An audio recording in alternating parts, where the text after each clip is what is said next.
yéen a ngi teewlu seen Rewmi 24 TV.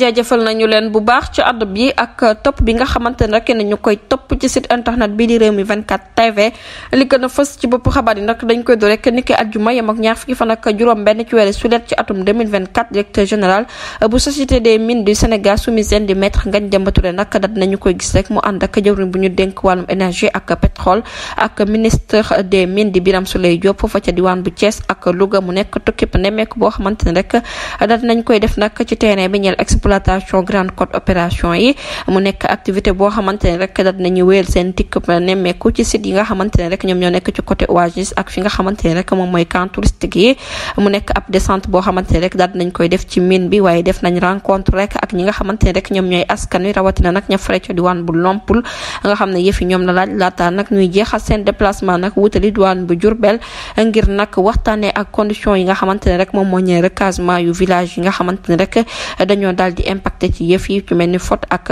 Cak Mat foofu te diwaan bu Diourbel mu nekk nag mbir moo xamante ne rek jot nañu visiter secteur minier yi ba noppi daal di wéyal nag yëf yi ci seen terrain yi ak partie yi nga xamante ne ñoom la daal di concerné ñeel nag seen projet bii di jubbanti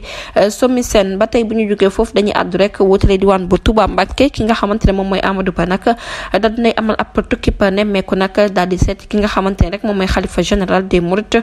Serigne Mountakha Bassirou Mbacké yàlla na fi yàgg lool te wér ni ki tey ci samedi ji yema ko ñaar fukki fan ak juróom-ñaar ci weeru sulet ci atum 2024 ba tey bu ñu jógee ko foofu nag